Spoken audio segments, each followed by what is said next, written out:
careful not to untie,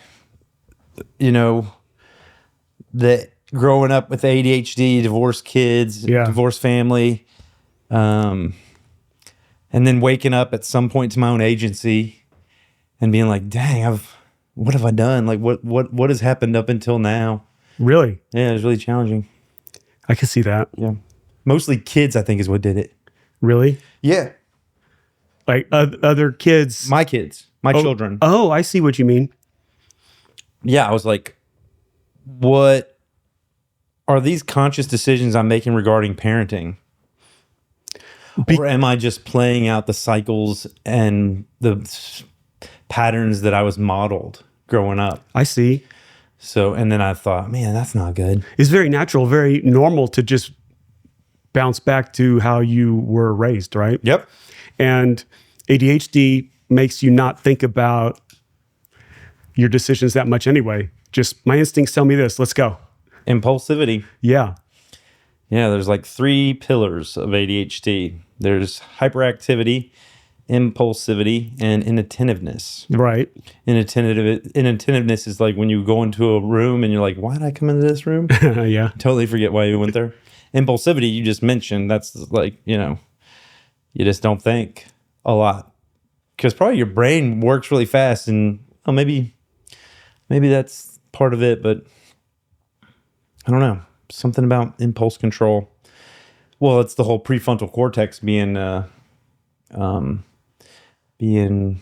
retarded's not the word, and I'm not using it in the direct I understand. sense. Yeah. I think the word is underdeveloped. Yeah. Well, I am impulsive. My wife will tell you I'm super impulsive. Me too. And also, I've had to learn to not interrupt people, for example, Oof, just me socially. too. Yeah. Just being super impulsive with stuff.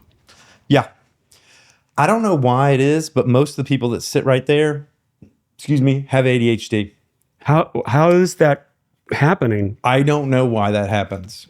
Maybe there's a sample bias for folks that are willing to come and sit in a room with a stranger and talk about what's going on. Or, yeah. Or maybe I just attract like-minded people, or those are the people that, I don't know the answer. But of this weekend, I know that James, more than a couple people that I'm talking to, I didn't know you were. Yeah. More than a couple people Well, this weekend. in the cycling world, cycling is perfect for people with ADHD. Yeah, everyone just kind of like self-selects like what you're good at and what you like to do. And if you're a high energy person, then endurance sports, cycling, running, swimming, whatever. Yeah. It's a really good sport for you. And you'll probably feel good doing it. Heck yeah. Yeah. I find movement to be the answer for a lot of stuff. Yeah. And it's a diversity of movement for me. It's like the movement and the community. Cycling comes, I do the group rides. Right. Because I see people and I have small conversations, and there's like a relational component to it that seems safe because it's paired with that movement and exhaustion of body. It seems more, and I do the same thing with my workouts. I go and work out at a gym, and I've got a group of people that I see pretty much 4 days a week, Monday through Thursday, and we goof off and we have fun, but we also lift heavy stuff, and we have a goal there. But it's like pairing socialization, community with movement is really helpful. Well, I'm glad that is happening for you. I think the cycling community in Austin is fantastic. Yeah. There's a lot of cyclists in Austin of all different levels. Yeah, there is. I mean, you have top level racers. You have people that just want to cruise around and look at stuff too. I mean, all levels. Yep. And you can pick your group and your community. And if I look back, I would say most of my friends I made through cycling. Whether or not they're cycling today doesn't matter. I met them on bike rides. Right. And cycling is a really great way to meet people, and it's a cool community to be part of. I agree. Yeah. Yeah, and I've bounced around a little bit, me personally. And I'm hoping to do a thing on Violent Crown. Okay. I'm hoping to get get the history of Violent Crown in Austin. That would be great. Oh man, it'll be awesome. I know. I heard you talking to David about it recently. Like, how many murderers have been on the team? Or I'm just looking for something sensational. Some headline for this. Some provocativeness. Yes, yes. But yeah, I mean, it's a He big. said none. Yeah, No murderers.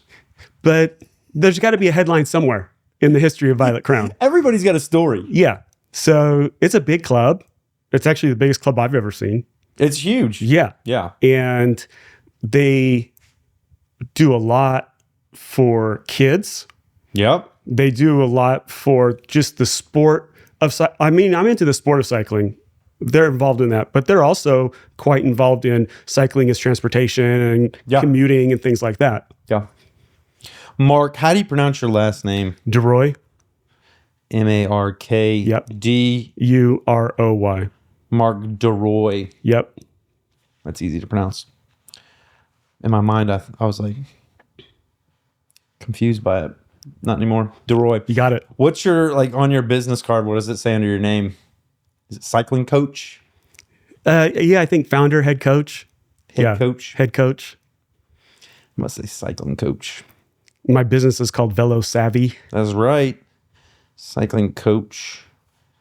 VELOSAVY. VV. VVY. Yeah. For vroom. Exactly. Velo-Savvy. Savvy. V. I like it. All right. And what do you think could be a topic that is overarching for our discussion today? Like, what do you think? We'll just kind of have a discussion and maybe come upon it. That's how I normally do it. Okay, so give me some examples of overarching themes. Yeah. I'll give you some examples. Yoga instructor Mary Richardson Perez, we did Phil Phails at Balance. Okay. And it was like yoga was in there, but it was really about like life balance and like kind of like Zen in the art of motorcycle maintenance type of thing, where, you know, yoga is one example of finding balance, but you find it all over your life in a lot of different contexts. Mm-hmm. Another one would be, you know, I had a fitness instructor. Her name is Ashton, and we did Phil Phails at I'm blanking on it, but what I've done, it's just like an overarching theme. What did we do? Oh, I had Serena Teal, a comedian who got picked for the Kill Tony show. Yeah. When it was on Netflix, and she was kind of newer in her like stand-up comedy career, and we did Phil Phails at oh my God, how am I forgetting that one? We did Phil Phails at, it was like overcoming or like rising to the challenge, but it wasn't that. It was the words that would make sense. My ADHD's coming with memory stuff right now. Okay. It was, anyway, it's a theme. Well, we're going to talk about cycling, right? Heck yeah. So, And coaching and training and probably physical stuff, body. okay. My headline for my business, my philosophy for coaching is cycling should enhance your life. So maybe that could be the theme. Like, how does cycling enhance your life? Heck yeah. Okay. Yeah. Is that a theme? Life. Phil Phails at enhancing life enhancement. Phil Phails at, what is another word for enhancement? Well, it should be a good thing. Should be a good thing. Heck yeah. It should be a good thing. Yeah. There's hard moments in every activity you do, but it should be a good thing. Absolutely. Cycling is a I'm pulling up a thesaurus, by the way, if you're wondering what I'm doing. okay. I was just going to look up enhancement and see what other words were for. Cycling should make your life better. Mm-hmm. Cycling, I've learned, cycling's been hugely impactful on me, right? My personality, my work ethic, how I achieve goals, how I come back from setbacks, things like that. Improve, to make better, enrich, refine, help, ameliorate. Cycling, I like the enrich one too. I like enrich too. Enrichment. Cycling is a time-consuming sport, right? Heck yeah, it is. And- Especially road cycling. Yeah. And Yeah. so if you're doing road cycling, you're sacrificing something, Yep. time, doing something else with other people, whatever it might be. So I like sacrifice, but I like investment. yeah, You're investing. you're investing in, That's what I think. yeah. And where you can talk a lot about health, what cycling does for your body and your mind. We were just talking about ADHD. What cycling does for your mind is awesome, incredible. That's right. I've gotten in and out of cycling through my life. You have? Yeah. What other movement did you do when you were out of it? Or did you? A very little. No, you were sedentary. The longest time I was out was for 8 years. I became 100% focused on my career, which had its advantages, pluses, minuses Software? in technology, logistics technology. Yeah. And I would at times, like I lived in a high rise and I'd run up and down the stairs for a workout for like 30 minutes, stuff like that. Yeah. I don't know if I want to get into this too much on your show, but I got really into like alcohol and weed Yeah. to manage my Been there. anxiety Yeah. and calm me. Like basically high energy all day and then smoke some weed so I could sleep at night. Yeah. It was quite a roller coaster. And then eventually I got to the point in my life where I had to just stop. And now I've been 100% sober since 2022. Yeah. Yeah. I've got a similar situation. Have had a long relationship with marijuana, cannabis, weed, and not as much with alcohol, but I have, Well, actually, I'm from West Coast. So, and I was living in Seattle when I was doing it, which was like walking into the Apple store, okay. and It was legal. yeah. Yeah. And you could pick out the exact strains you want and exactly what you're trying to accomplish with it. You were privileged. Yeah. It was like Yeah. a whole hobby. When I was growing up, we'd get this brick weed from, Yeah. I think it was like from Mexico, maybe. Yeah. We'd call it the brown frown. It'd be like just compressed and it would smell like a little bit like a cleaning product or something. Yeah. And there's nothing, well, the weed that I had was really top end, but also so strong. Yeah, it was strong. So strong. These And kids then these days, they get have strong weed. when I moved to Texas in 2021, it's not available to me now. Yeah. So I think I started drinking more then. Yeah. I was drinking very little in Seattle. When I was in California, I had and we'll start in a little bit, but Okay. I like having conversations at the beginning so I get comfortable. It's helping me loosen up. so the guest gets comfortable. I'll use some of this, Okay. anything that's cool, but I'll do like an intro in a little bit once I feel like we're both comfortable and it's conversational. When I was in California, I got a prescription. Oh, yeah. They had the green crosses. Yeah. Or you just walk in there. They're like, what ails you? Yeah. They had like a checklist. And I was like, well, I get a lot of anxiety when I'm smoking marijuana illegally. Yeah. Green light, ding, prescription. They're like, hey, we get you this legal weed. And you won't worry about it again. Yeah. And then I went to England and I asked Parliament to let me have my prescription there. I got a letter from Parliament. I think I have For it real? framed somewhere. Yeah. They said no. They said no. It's not as available in some places. Yeah, so I did drink more when I was in England. Yeah. But one time I was in London. While I was there, I was trying to find jobs in radio, television, film, in commercial music production. And I'd go to these music houses in London. Like I'd go to a meeting like once a week. And one of the ones I went to, I forget the name of it, but there was a guy in there with dreadlocks. And at the end of the meeting, I went up to him and I was like, dude, I know you know where some weed's at. And he was like, I'm not going to do an accent. He had an accent, but I'm not going to do it. Okay. He was like, basically, oh, what? Because I got dreadlocks, you're going to come up and ask me for weed? Like, come on, dude. That's not cool. And then I was like, okay, my bad. No disrespect. And then at the end of of the whole thing, as I was walking out the front door to go home, he like handed me. Oh, he gave you some. Yeah. Weed. You were right on target. I was on target. So, yeah, I would say I missed opportunity for me to learn to deal with things without those substances. Yeah, me too. And then in 2022, I found myself, I got laid off. Yep. I had no reason to stop drinking at night. Mm-hmm. And it quickly started spiraling. My wife's like, we got to get this changed. And so I've had zero alcohol since July 2022. Wow. And I'm much better for it.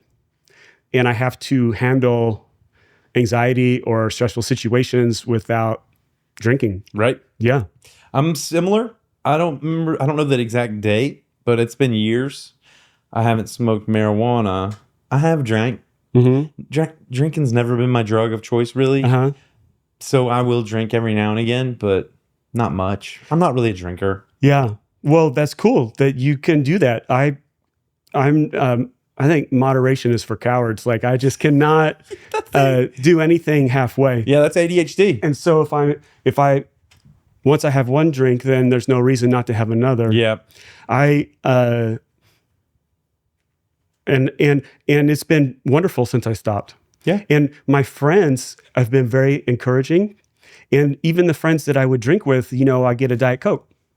And nobody even seems to notice. Yeah. It's all good. And I live out Dripping Springs, where the coolest places to hang out are breweries. Right. And I can get lemonade. And as long as you have a drink in your hand, it's almost like nobody cares, nobody notices. And I'm 100% sober for the last coming up on 4 years. Congratulations. Yeah.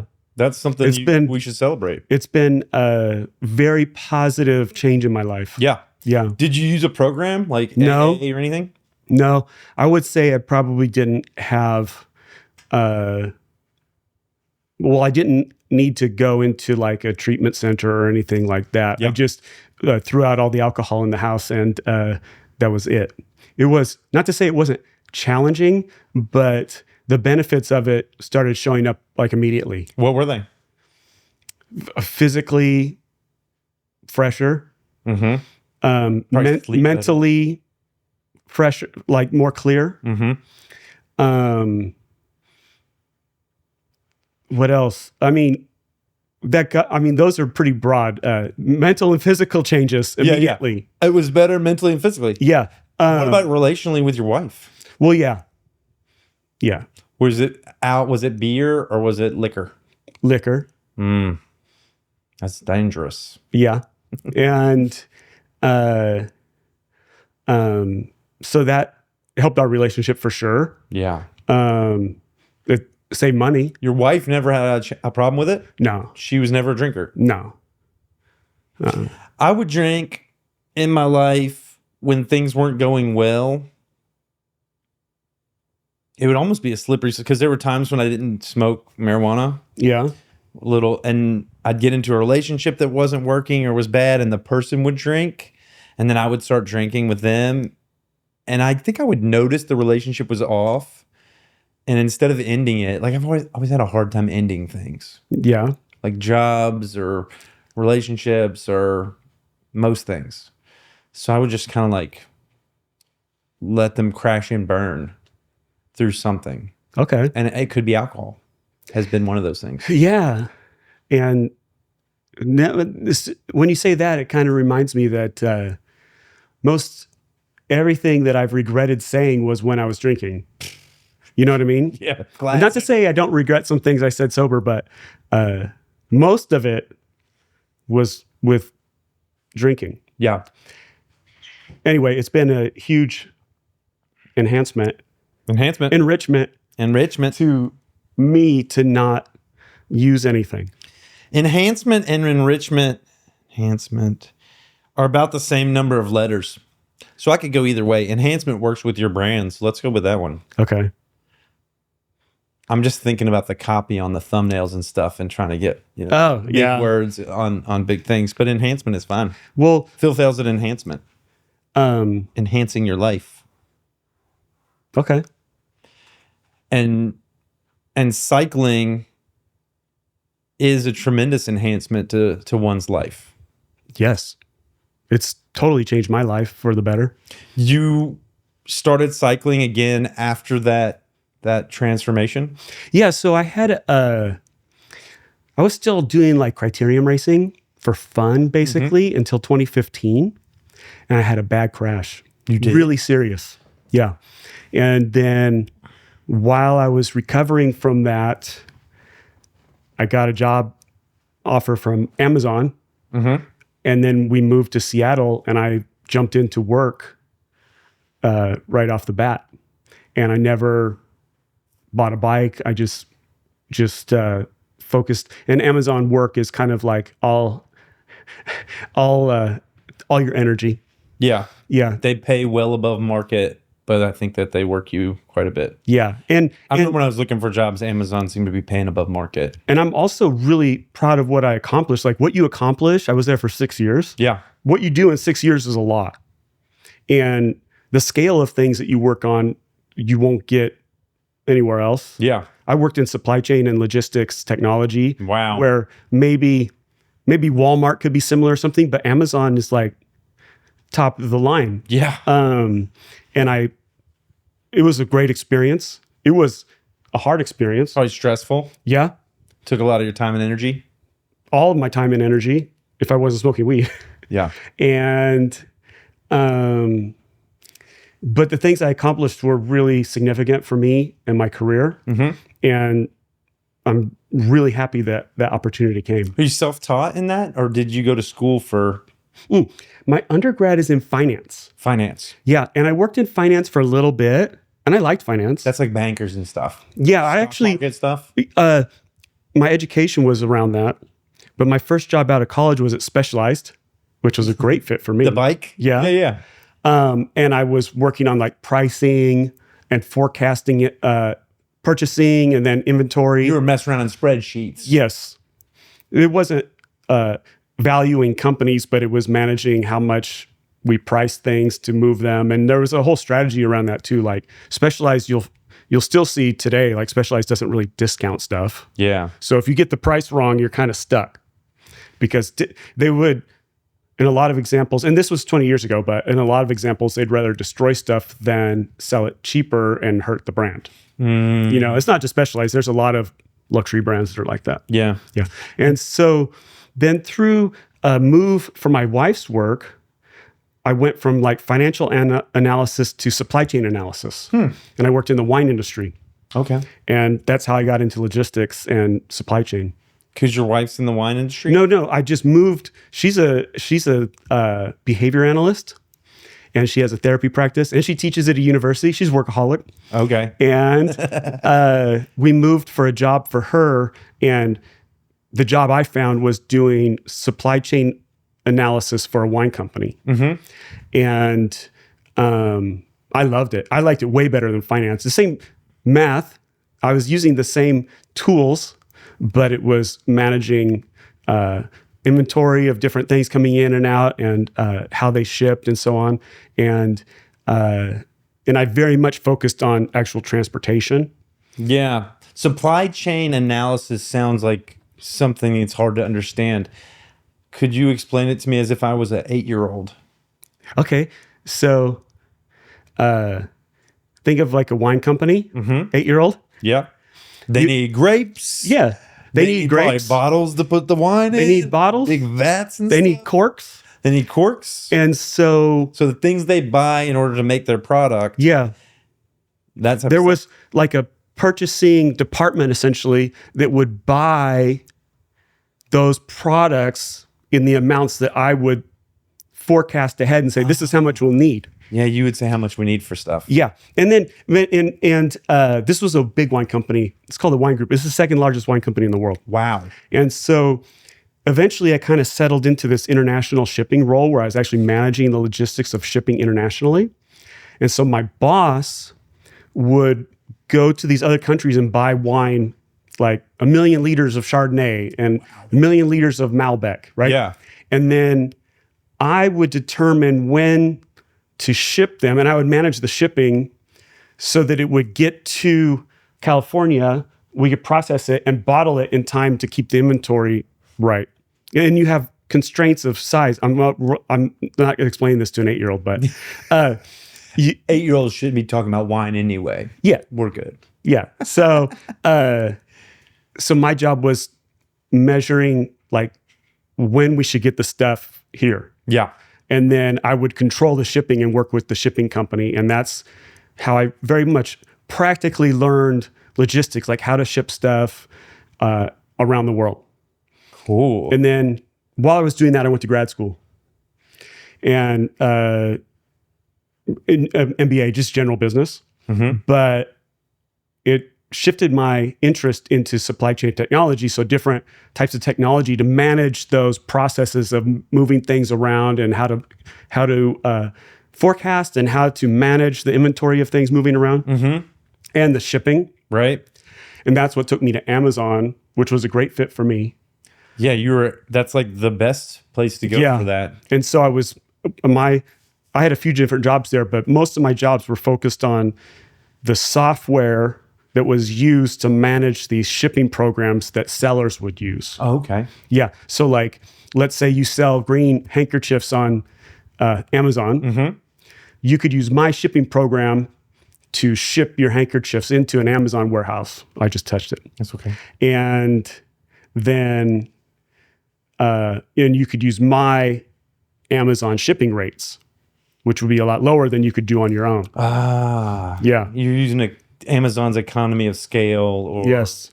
Yeah. And that was something, I could go on about Amazon and good, bad things, but that was something I felt good about for me, was I was helping small businesses grow. Did you like it? I loved it because I felt really good about it. I met lots of sellers. I would go to visit them at their company. I would go to seller conferences and meet a lot of people. But let's say you're in the handkerchief business. Yeah. Well, let me back up. Let's say you're in the detergent business. Mm-hmm. Laundry detergent. Yeah. You could have great detergent, but you can't go to Walmart and say, put it on the top shelf next to Tide. Right. Tide's got the lion's share of that. And Amazon, you can do that. If you have the right product with a good price, and then people start buying it, and they give you good reviews. Amazon, if you want to support this show, I will take your money. Yeah. FYI. So one of the missing components of that was the supply chain costs, logistics costs. Yeah. Whereas if you were shipping Tide all over the place, you could ship truckloads of it at your rate, big Procter & Gamble or whatever it might be. Yeah, huge rate. But if you're Phil making like this onesie, special, my Etsy small batch detergent, a craft artisan detergent company, the shipping cost was a huge difference. Yeah. And so you could use my shipping program to level the field. Yeah. And then maybe you can come in with a price at or lower than these big competitors. Yeah. I thought it was great for the customer and for these small businesses. I felt really good about it. Sounds great. And you got laid off from Amazon? No, I got a job here in Austin. Okay. I quit Amazon to get a more senior level leadership role. Yeah. At a job, small. Every company's smaller than Amazon, right? Right. At a smaller company in Austin. Yeah. And I got laid off from that job. Dang. Pretty quickly. It was one of those, it was a public company actually, stamps.com. Okay. Yeah, Stamps. Yeah. I think I interviewed for them for a software role. Actually, the office is right down the street. Isn't it on 360? It's on Bull Creek and 45. Okay. And just off of Mopac. Okay. And it's called Octane. Okay. Octane is the e-commerce part of Stamps. And it was a perfect fit for me too. They make software to help sellers ship stuff. Perfect fit. Yeah. And it was actually a really good fit for me, but it was more of a leadership role than I had at Amazon. Mm-hmm. And it was great. But shortly after I started working there, another private equity company bought it and just started laying people off. Cleaned up shop. Yeah. Dang. So, I mean, it wasn't a personal, it feels personal, but it wasn't personal. It's like even my boss was laid off, was the first one laid off. Yeah. And then it was my level people. And then other people, like they've gone through a lot of layoffs. And that's just what happens when buying and selling companies. Yep. But, you decided not to get back into it though. Well, I did. At first, I was really depressed. You were depressed. Very bad. This is around 2021? 2022. This is 2022. Yeah. And I think it wasn't losing this job that made me depressed. I think it was like I was operating at like 11. Okay. My anxiety, my stress, my work all the time. And then it was off. And you had nothing to worry about. Well, except for not having a job. And I was quite offended that I had worked that hard in my education and my career to get to that point just to be kicked out. And I really became depressed that I wasn't working, and it was getting harder and harder to find jobs in technology. Yeah. And the jobs I was having trouble getting a job. Like, I would be overqualified for stuff. Yeah. Once they find out you worked at Amazon, you have to go to work at a big company. Right. I mean, I'm sure a small company would like to hire me, but they know what I was making at Amazon. So because there's they pay so much above the market. Yeah. Where do you find that? I found a job at TikTok. So eventually I got a role at TikTok. Yeah. In logistics technology. Whoa. If it suited me really well. Mm-hmm. So TikTok was building TikTok Shop. That's right. And so they're hiring Amazon people, and I basically built a logistics network that was similar to what I was helping run at Amazon from scratch. Perfect fit. Yeah, it was great. And I did work there for a year and a few months, and I built this network, and it was awesome. Mm-hmm.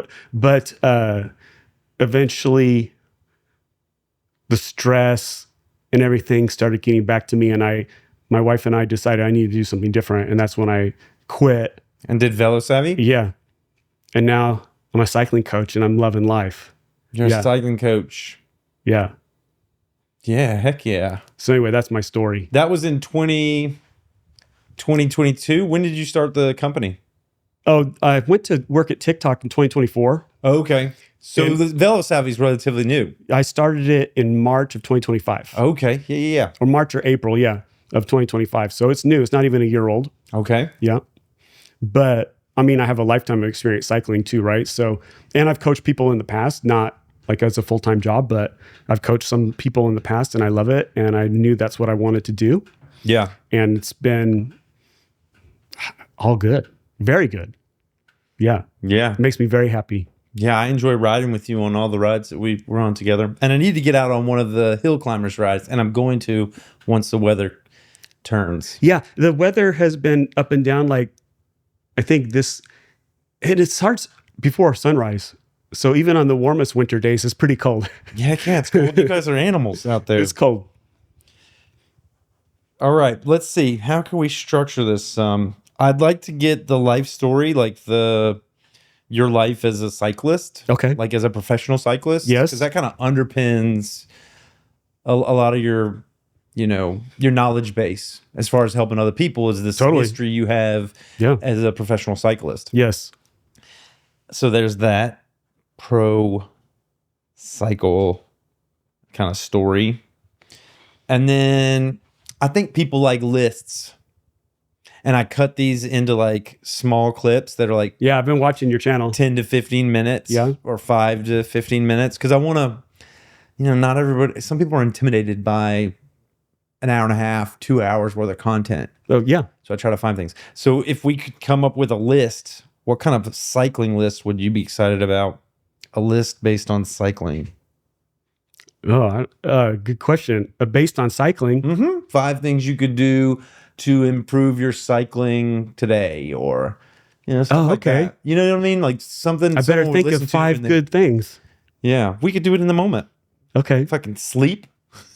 How about getting a good night's sleep? Imagine it's probably the same as the fitness coach. We did a 5 things for fitness, and it was like drink a lot of water, get good sleep, make sure you're eating right. But I don't know.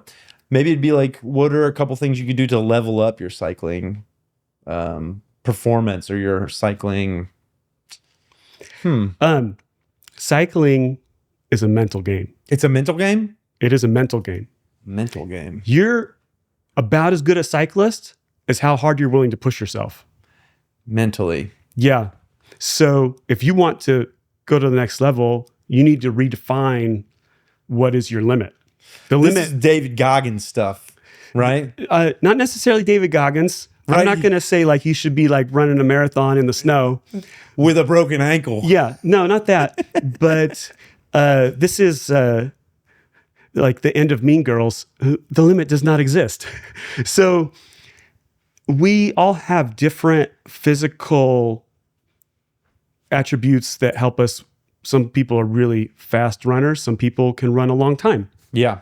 Same on a bike. And you do tend to lean into the things that you like to do.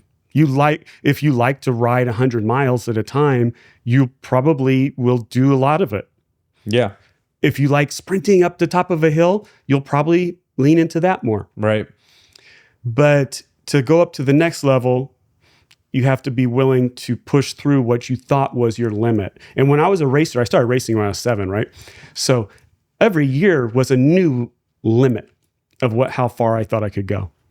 So you had to almost erase your idea of your ceiling. Yes. There's not that ceiling, and set new goals that were way higher than it. Yes.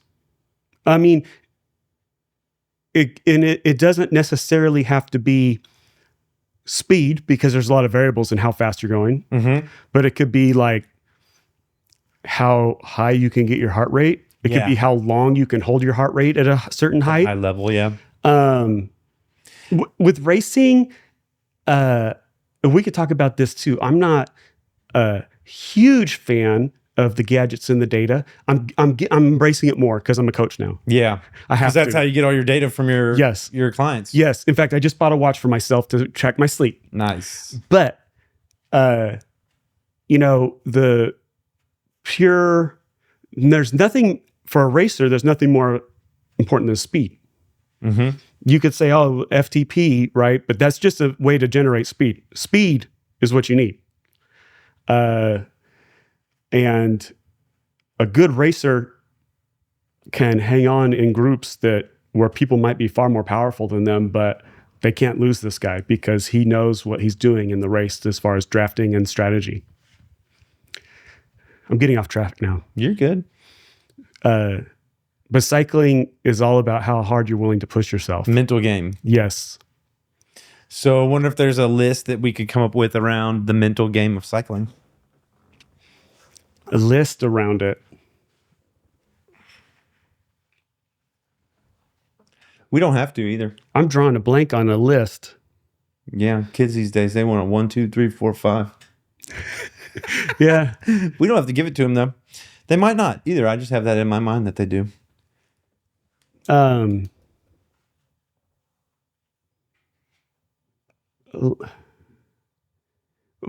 Okay, so like things that would make you a better cyclist would be the willingness to train harder.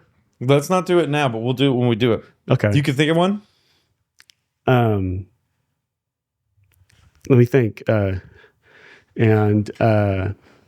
Willingness to train harder. Yeah. And when you say hard, you mean really go farther or become comfortable with some of the discomfort? Yeah. Like when your legs are hurting, continue to go while having that sensation longer? Every cyclist has this moment where they're like, I can't go any faster, or Right. I can't go at this speed any longer. Right.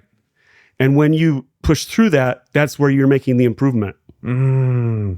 It's normally on the bagel ride. It's like 1 mile before the gas station for me. Okay. Everybody starts to burn and I'm like, man, I can't hold on anymore. Yeah. And by the way, I've been dropped many, many times from many different rides and races. That's good. And you're a professional. You were a professional cyclist. So I understand I've been dropped that many feeling times too. I understand it. Yeah. I think that's part of the reason I'm a good coach as well. But how you push through those harder moments is how you improve at it. By not dropping off. Like somehow mentally gaming yourself to stay on. I mean, one good game is like, break it up. Like, I'm going to hold this pace for 10 more seconds. Yeah. And then you get to the end of that. 10 more seconds. 10 more seconds. And then quite often rides or races, they surge and then they back off. That's right. And I've been dropped in a lot of races where I got dropped and then they're going the same speed as me up there. I'm like, oh man. Yep. Yeah. It happens. You just got to hold on until the next lull, because everybody needs to recover. Yeah. You're not the only one that needs to recover. Everybody does. They're all hurting. They're all hurting. Yeah. Different people have different physical attributes. And you could, like, if you're looking at professional cycling like Tadej Pogačar, okay, he's got these crazy physical abilities. But when we're talking about cycling at our level, like the bagel ride, yeah, I can get anyone to where they need to be on the bagel ride. Yeah. You can do it. You can do it. Yeah. And how hard you push yourself, how long you push yourself, and then off the bike too. Like, are you willing to give up junk food because it's going to help you recover faster? Heck yeah. Are you willing to go to bed early? That's what's up. Yeah. Tadej Pogačar, for everybody that's watching, is one of the best cyclists currently. Yeah. Or is he like the best of all? It's like the Michael Jordan of cycling. Well, that's a debate. I still say Eddie Merckx. Okay. But a lot of people would say Tadej Pogačar. He's crushing it. And if you look at, and we're talking about cycling, but you look at the top level of any sport, at the top level, the differences are super small, right? Like the difference between the winner of the Tour de France and the last place of the Tour de France is like 3%. Like, really? Is really small. Okay. So having said that, you see people with their different abilities might be better at climbing hills, might be better at sprinting. Or time trials. But unless you're racing at that level, you should be good at all of it. Like a good cyclist is good at all three of those things I said. Yeah. For us, riding around Austin, you should be able to do some hills, do some endurance, and it's like if you can drop me on a climb, you should also you'll probably outride me on the flat road and probably outride me in a sprint. Like this kind of level is just about fitness, strength, pushing yourself, working hard, feeling good. Yes, some of us are better at some aspects of cycling than other, but don't be fooled by how somebody looks or how they talk. I have been. You'll get big guys, some older big guys on rides. I've been like, man, I'm having no problem on this ride. And some of these older big guys that'll just crush it, dude. Crush me. Cycling is a good way to humble yourself. For real. The VC rides, these guys are older. Yeah. I'm 48. Okay. How old are you? 51. You're 51. Some of the guys on these rides are in their 60s. Yeah. And they're crushing it. Yeah. That's the one reason that I know I'm in the right place if I want to live a long time and be active for a long time, because these guys are staying active into their older ages. Isn't there some 70-year-olds that are riding on there are these rides? And that's one of the reasons that brought me back into cycling in 2023 is when I got back into cycling after like 8 years off.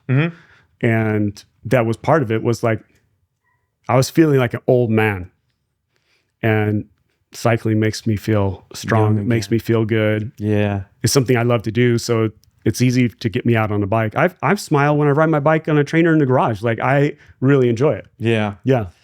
I find mindset, we'll get to this when we talk about mindset, but one I notice when I'm doing a ride, it's different if I think I'm having fun. Yeah. And I'm just, this is awesome. This is fun. Oh man, the countryside. I'm just like loving it versus, oh man, this is hard. And sometimes I find myself in both of these, and I ride better when I think it's fun. Yeah. I mean, when I'm coaching somebody, the first biggest question I ask them is, why are you cycling? Yeah. And that's going back to my tagline of like, how is it enhancing your life? Like, why are you a cyclist? What do you like about cycling?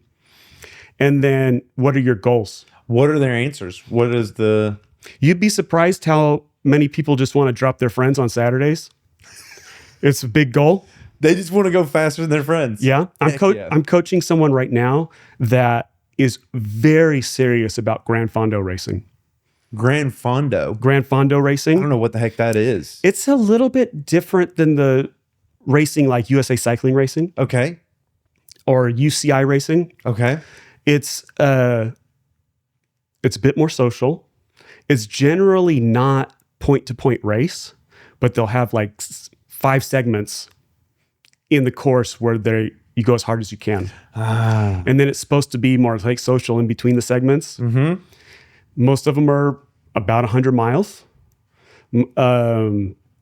It's a kind of like a little bit less organized type of racing that's more social and really great for 50-year-olds. Heck yeah, that sounds fun. And I'm coaching someone right now that is into it. He's in his 50s. He travels. Why does he want to do it? He does them in France. He does them all over the world. Is it for exercise? Is it to see the world? Is it for community? What is his why? Yeah. He just wants to win? He's leaning into his love of riding his bike, mm-hmm. which he's been doing for many, many years. Fitness, strength. Yeah. This dude is high energy for somebody in his 50s. Very high energy. Yeah. And it's not just like he and I collaborate on the training and how he should train and methods, and how he feels. Like, we communicate often, but he's really into like the sleep, the nutrition, the supplements, the gear. I mean, we can all geek out on cool bikes. This dude has the coolest bike. Yeah. And, and then he travels to these events. He's social at these events. I've gone to some of these events with him. Yeah. And I like it. Also, I'm into this Gran Fondo thing. He makes friends that he'll see at the event next year. Mm-hmm. This really helped his health. He was a retired colonel from the Air Force. Wow. And when he got out of the Air Force, he was having trouble walking. He had a lot of injuries from being in fighter jets and like compression of his spine, all kinds of stuff like that. Yeah. And so cycling kind of was like a therapy almost to get him strong again. And now he loves it. Wow. Yeah. Any other whys? Other clients' whys? I have another client that's newer to cycling. Mm-hmm. He's been bike riding a lot, like commuting around town, but now he's kind of newer to the sport of cycling. Right.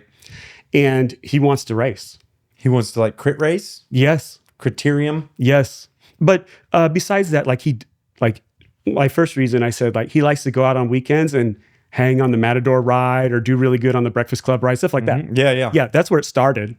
Like and on the A group of the Breakfast Club? Yeah. Oh, yeah. He's very strong. Yeah, he must be. And we were talking about physical talent. He's talented. Like, sometimes I keep giving him more and more training. I'm like, how do I tire this guy out? He just keeps absorbing it and getting stronger. But now he's leaning towards wanting to start racing. Yeah. So, we train towards his goals.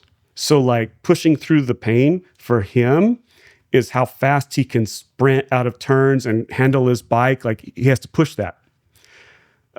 Pushing for my other client that's doing these long distance 100-mile races, these Gran Fondos, it's a lot about endurance riding. Like, he has to sit on his bike for 4 or 5 hours at a time, like solid, steady riding, which he loves. Yeah. Yeah, at a high pace probably too. Yeah. And so they lean into what they're good at. I would say my advice as a coach for most of the cyclists I'm coaching is lean in to what you like. Yeah. Now, if your goal is to be a high-level racer, then we will have to address your weaknesses. You'll have to be an all-rounder and you'll have to work on everything. Yeah. But if you want, like this person I'm coaching that does Gran Fondos, if you want to do good at Gran Fondos, I can give you training that's very specific to that. And it works. And he had 20. It's interesting that he is in his 50s and he's breaking his power records. 2025, he had some of the best results he's ever had. And now we're working on getting into 2026, and he's psyched. Like, he's very motivated for 2026. Heck yeah. Yeah. All right. You ready to start? Yes. I thought we did start. You sat up real straight. You're like, oh, I better sit up straight. I'm ready to start. I better sit up straight. We're starting. All right. Welcome to Phil Phails. My name is Phil Jones, and today my guest is Mark Duroy. He is a cycling coach and the owner of a coaching company called Velo-Savvy, Velosavvy. Welcome to the show. Thanks for having me. You can wave at everybody. They live in all these cameras. Okay. Until the future. Glad to be here. Yeah, man. We're going to talk about Phil Phails and enhancement, because cycling is an enhancement to your life. Cycling is an enhancement to your life, and it should be an enhancement. Yeah. Yes. Maybe we start with, there was a time in your life when I think of an enhancement as like an addition that's positive for you. Yes. But there was a time in your life when cycling wasn't just an enhancement, it was your whole life. Yes. You were a professional cycler. Yes. From the age of 7 until... Well, I started bike racing as soon as I learned how to ride a bike. Really? As soon as I learned to ride a bike, I wanted to race. It's always been highly competitive in that way. I'd say maybe not be that way today as much, but when I was young, yes. And I kind of gained experience and got stronger through the junior ranks. And by my last year as a junior, I was at a very high level. Where was this at? In California. Okay. I'm from the Central Valley, like middle of California. Okay. And the goal was always to race in Europe. Was it road bikes or mountain bikes? It was always road cycling. Road cycling. Yeah. And the goal was always to race in Europe. It's a European sport. Mm-hmm. I've explained it to people kind of like these European basketball leagues are awesome. You make some money, super competitive games. They're great, but it's not the NBA. Right.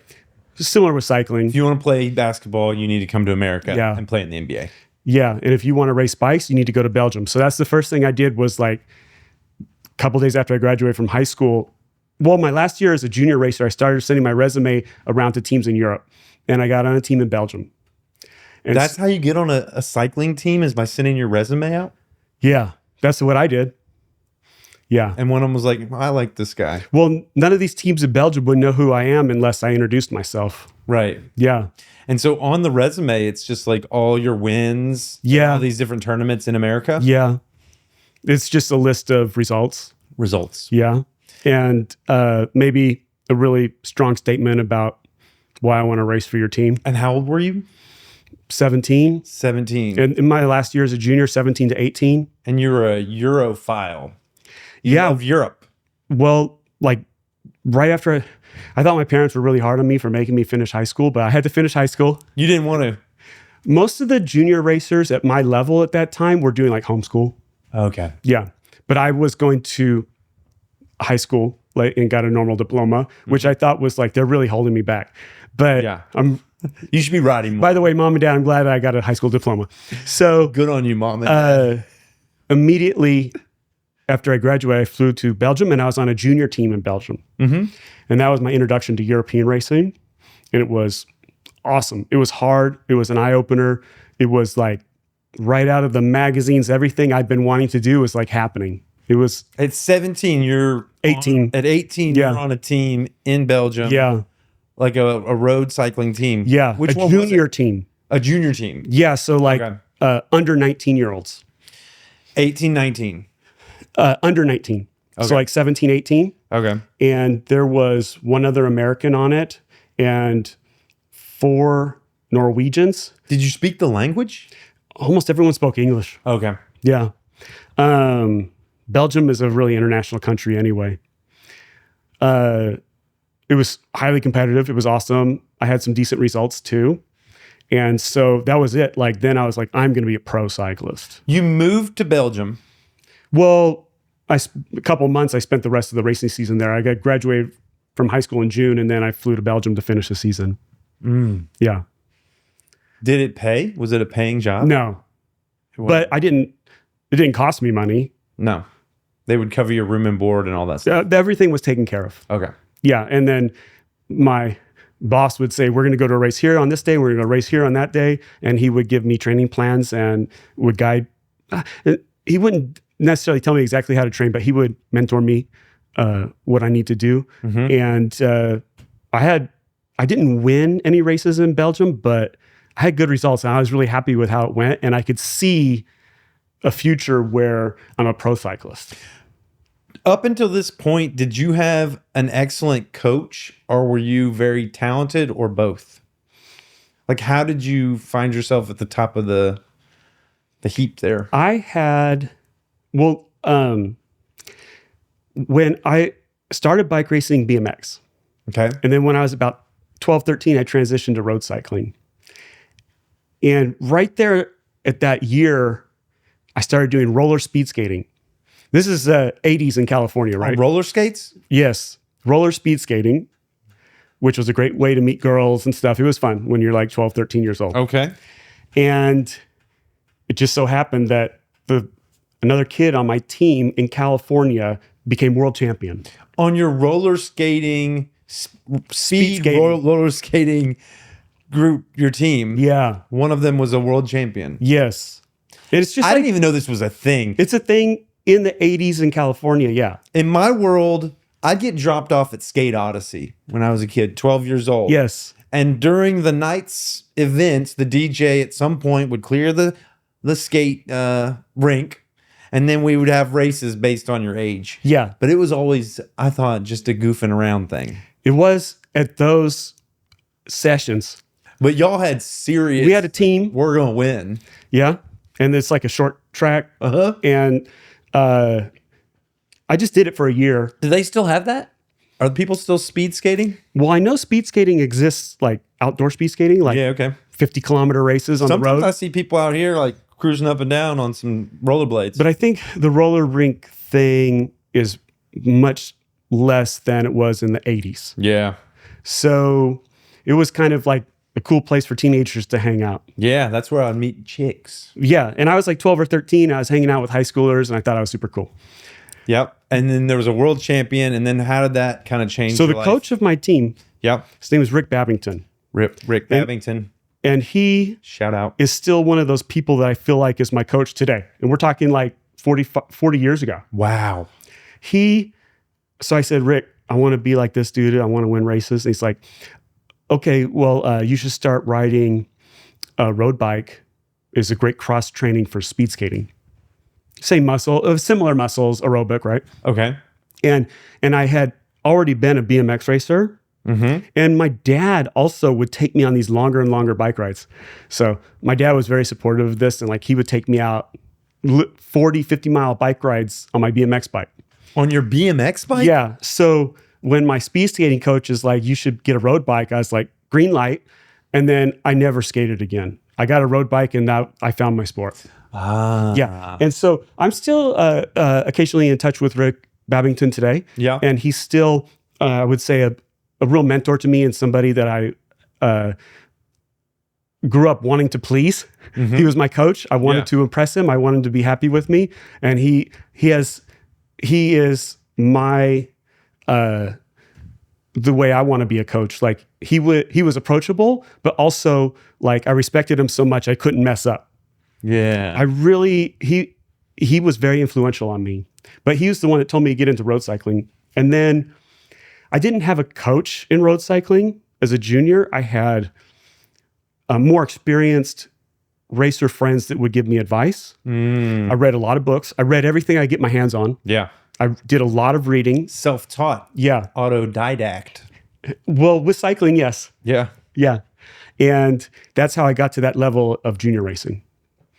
And then, so I raced in Belgium, came back to California, and I raced 2 more years in California to kind of develop between junior to professional. Yeah. And then in those 2 years, I was just racing full time. And then I went back to Europe. My team was in the Netherlands, and it was called Deswaldoen. And that's where I raced. I had a professional license with them. And I raced for 2 years with them. As an adult professional? Yes. Wow. What was the name of the team again? Deswaldoen. Deswaldoen. It means the swallow in Dutch. And it was it was not like your World Tour team. We were not in the Tour de France. Okay. But I definitely raced against people that were in the Tour de France. It was just... Would it be like the minor leagues here for... Yeah. Would that be how it would... Yes. Okay. Yeah. It was like much less funded than the teams you see in the Tour de France. Right. But still, we would do a lot of the same races. You would? Yeah. y'all would be at the same events. Yes. In fact, my last race as a pro was what's called a post-tour Criterium. So they still have them, but in the 90s, we're talking about in the 90s now, when I was racing professionally, they were a big deal in Europe where, Criterium is like, let's say, a mile circuit of roads around a downtown usually. And so they would sell tickets to come watch these Criteriums. And like the winner of the green jersey that year was Eric Zabel. He was wearing his green jersey.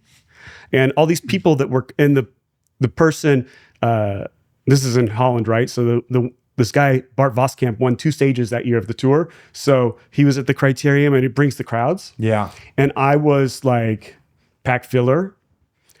And it sounds like, oh, it's like a show. But it was fast, dude. It was super fast. I bet. And it was, and it's like the day after the tour finishes.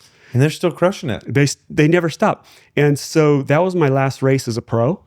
Yeah. And then I packed up my bike and flew back home and just never put my bike back together. Oh. Yeah. Quick aside, I want to explain to people what a Criterium race is. I'm going to tell you what I think it is, and then you correct me. You have this mile. You said there's like a mile track, right? And people ride at whatever pace. Yeah. Whatever pace probably the front guy's going at, right? You got to keep up. Yes. And then at a certain point, they ring a bell or a whistle, and at that point, it's now a race or a sprint. And whoever finishes the lap that's after that bell is the winner for that particular race. Kind of. Help me understand it. Okay, so I've never been to one, but I need to go. They do have races that are called points races that do that. Okay. And you gain points through like every third lap you sprint. This one was like a start to finish. And it was about 100K, so like 60 miles, so like maybe 60 laps. So it's just the fastest one. It's how the fastest one to finish 60 miles. And you ride in a pack. Yeah. And people try to break away from the pack to get away. You're really good if you can lap them. And then you're kind of back in the draft of the pack and then... But way ahead. Yeah. So, and in Netherlands in particular, where I was, kind of the style of race was very technical. This was like a course with like 15 turns. Oof. It was just turn. And it was all on bricks. It wasn't on paved road. Really? Yeah. And it was super fast. But Criterium racing was a big deal to me. I mean, just in general. Like, so this was a start to finish, and the first person across the finish line at the end of the race is the winner. Gotcha. Yeah. There's, but Criterium racing is a big deal. Like I would say, I was a road racer. People like to separate road racing and Criteriums, but Criteriums is how you make your money as a road racer. Really? Yeah. You get paid to go do these races, and it's much better for the spectator because you get to watch the race basically. The difference between a road race and a Criterium is the closed track. Is that what makes it unique? Because with the Tour de France, one winner is the one that does it the fastest. Yeah. Right? Yeah. A lot of road races are like a big loop, like maybe the start and finish is at the same place. Yeah. Then you have stage races that you might have a lot of point to point, like you start in this city and finish in this city. Right. And those races are awesome too. And what I love to do, but Criteriums were how you trained for those and how you made a lot of money, because you would get paid to start. Just to go to it? Like the promoters of the races would pay you to be there. Yeah, and then it would draw these crowds of people, and that's how they would make They their would money. pay all of the riders. Yeah. Cool. Based on how fast you are. I got a little bit of a premium, I think, because I was American, and that was rare. Yeah. There was no other Americans in those races that I was doing. Did they have the equivalent of baseball cards? Did you ever have your picture on Facebook? They did, but I didn't have that. Oh, that'd be cool. And I was saying no other Americans. My first year as a pro, there was another American on the team who was my good friend, Chris, and he actually is the person that invited me to join the team. Yeah. And so he was a literal life changer. I wanted to turn pro, and he and I were talking, and he pitched me to the ownership of the team, and they hired me. Nice. Yeah. And he was there for the first year. Second year, it was just me. And it was a great experience. It was awesome. was at the time, it was just hard. Hard? Yeah. Like training, traveling. I was homesick. I was living in hotels. I was always training. I was basically always cold and wet. Really? Because it was just raining all the time. And you get into the cycle where you're either top form or you're sick, or you're top form and you get like an injury of some sort. It's like that. It's like, and stronger people can get stronger than some other people, right? Before they get sick or injured. But everyone at that level is talented. It's not just like, I want to be a good cyclist and they are able to become racing at that level. And then when I stopped racing, I stopped racing because I thought I had reached the pinnacle of my ability. Your ability. What was training like when you were a pro cyclist? It was a lot about volume. It's like miles on the road. Yeah, I would train. Well, it depended on the time of the season, but there was lots of times I was training 25 to 30 hours a week. Hard. Which is like 300, 350 miles? No, like 600. 600 miles a week. Yeah. 500 to 600 miles a week, roughly. I would usually do it when you have that level of fitness, just going kind of like at zone 2, easy pace, is pretty hard. It's fast. So we would train all the time. I would say nutrition is the biggest changes. Like we would starve ourselves. You would starve yourselves? Yes. Because you wanted to be light? Yes. Cycling is just strength to weight ratio, right? The weight's more important on the hills than it is on the flats, but it's just how hard you can push the pedals compared to how much you weigh. And so we would starve ourselves. It wasn't healthy. That does not sound healthy. It was not healthy. Certainly I have, it hurt me. Eventually, you just get sick, weak, anemic, Ugh. Health falls apart. But you got to have the nutrition you got to burn carbs, right? I mean, I would love to have had 2026 understanding and technology. Right. But I wasn't doing anything that everyone else wasn't doing. We were all doing the same thing. We all were using what we had at the time was the best way to do it. But y'all, nutritionally, it seems like it might have been behind the times, but y'all are probably using other technology and other like data and metrics to help you understand how to eke out those margins, like narrow the margins, like wind tunnels and, you know, I don't know, all the stuff hooked up to your body when you're on the bike. I mean, wind tunnels were already being used, let's say in the late 80s. Doctors became trainers. And so training programs became more sophisticated, more specific. Yeah. Like a lot of times it was just like ride your bike a lot. And that was like the advice. But then cycling became more sophisticated and very specific in the training and the technology. At that time, I started using a heart monitor when I was a teenager. Yeah. And even now as a coach today, I think everything I need is in your heart rate. I use heart rate for my own personal training and how I train people. Really? Yeah. That tells you what zone you're in, right? Yeah. It tells me the effort that you're putting into the bike. And it can also tell me how you're recovering.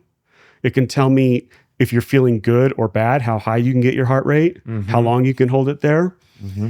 Power meters are the big thing today, and they tell you the output, which is watts. Yeah, and it's a great tool.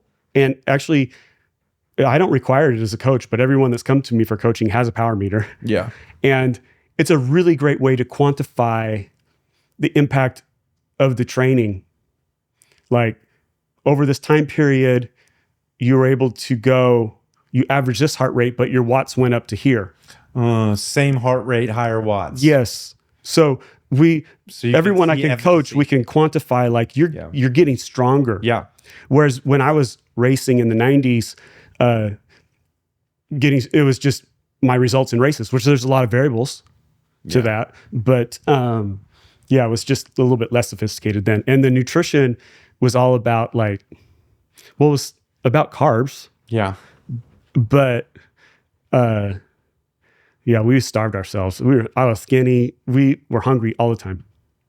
Yeah. Was there an awareness of the performance enhancing drugs scandals and all that stuff, or was this before that?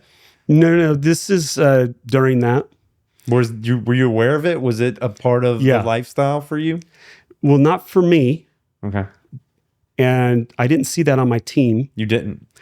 But it was a major part of cycling. Even in the minor league teams or the teams that were... Even when I was a junior. Really? Yeah. What were they doing? When I was a junior, not in California, but when I went to Belgium, there was a lot of drugs. I was like totally shocked what I would see. They would offer them to you? Yes. What kind of drugs?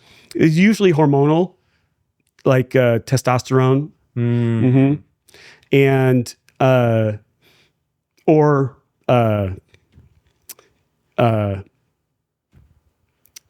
stimulants. Stimulants can help you push a little bit harder, a little bit longer. Yeah. And there's I would say gray areas. Okay. I'll give you an example. Albuterol is like an asthma medicine. Okay. It dilates your airways to your lungs. Okay.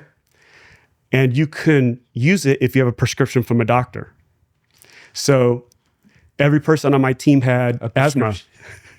And we all had a prescription and we all had albuterol. You all had asthma. Well, and I'm talking about my team, but everyone had albuterol. Caffeine is a stimulant that everyone drinks coffee. Not everyone, but you know what I mean? Like it's very common. Yep. And you can use caffeine in cycling. There's a limit. And I would say for most people, that limit would probably be like counterproductive to your performance. But yeah, there's a limit to how much caffeine you can take, but you can take a lot of caffeine and it will help you with your cycling. And we know that today, like this is back in the 90s, but I mean, you can barely buy like gels and bars and stuff that don't have caffeine in them. Yep. Just having like a little hit of like 50 milligrams or 75, like it makes a big deal. I drink a coffee before rides. I don't do it after rides. The coffee needs a place to go. Coffee needs a place to go. The energy, yeah. Yeah. But it can take you from like kind of dragging out it, like, getting ready for the ride. Like I'm kind of dragging, like I want to ride. I know I need to, I'm tired, to like, let's go. Let's go. Yeah. Yeah. And it makes a difference. And those things were legal. The albuterol was legal because you had asthma. Yeah. I mean, you didn't have asthma, but you had asthma. I had asthma. You did have wink, but wink, or you really had asthma? I had asthma. Okay. But then I also... But everybody didn't have asthma. No. You couldn't be a professional. Isn't that here's another... To be a professional cyclist and have asthma seems to be like... Here's a great example was they didn't have really today we have very sophisticated testing. To determine whether or not you have asthma. Well, let's say testosterone. Okay. Not only can they tell like you've taken synthetic testosterone, they can tell like months later. They can tell like, oh, this ratio in your blood isn't right. You must have done something to your testosterone. Back then, it was like, this is the limit of how much testosterone you can have in your blood. Yeah. It has to be high because you're talking about like athletic males training in the altitude. Yeah. So it has to be high. And then magically, everyone has that. That exact level. Yes. And then if they miss it, back then, if you miss it, it was like, oh, like $250 fine or something. If you go over it? Yeah. It wasn't because you're like, playing with a fine edge, right? I mean, it's not like... But now today, if you get caught for testosterone, you're going to be suspended for like 2 years. And oh, wow. And it's a big deal. Back then, it was a little bit different. But it was a part of the culture was using, whether it was albuterol or coffee or testosterone to get an edge. Yeah. And then later, like getting towards the mid 90s, then EPO came. You were still cycling then, were you? My last race was in 96. Oh, so you were there. Yeah. And people started using EPO like 93, 94, 95. People in your circles? Not necessarily people that I raced with. Yeah. But my competitors, yes. Whoa. And how could you compete with them? Well, it was hard. Yeah. And I think that I lost opportunities in some cases because I didn't use that. But it was, if you're talking about what the culture was not like healthy sports. The culture was, how do I get a better result? Whatever we got to do to win. Yes. So you were offered EPO or whatever and turned it down? No. Did you ever have the like crisis moment where you had to decide? When I was a junior, I was offered testosterone. Yeah, and you turned it down? I was really afraid to take it. Because you thought what? You'd turn into the Hulk or something? No, I was afraid like I would be a cheater. I was afraid. I wanted to know how hard or how far I could go myself. You were a purist back then when you were a kid? Yeah. But I wasn't exposed to the full culture back then either. I was like 18. Yeah. But I would see like in Europe, every bike race has locker rooms. It's different. Like here in America, we get dressed in our car for the races and stuff. Right. But in locker rooms, there was like just drugs everywhere. People like syringes, all kinds of stuff. Whoa. Yeah. And this is for teenagers.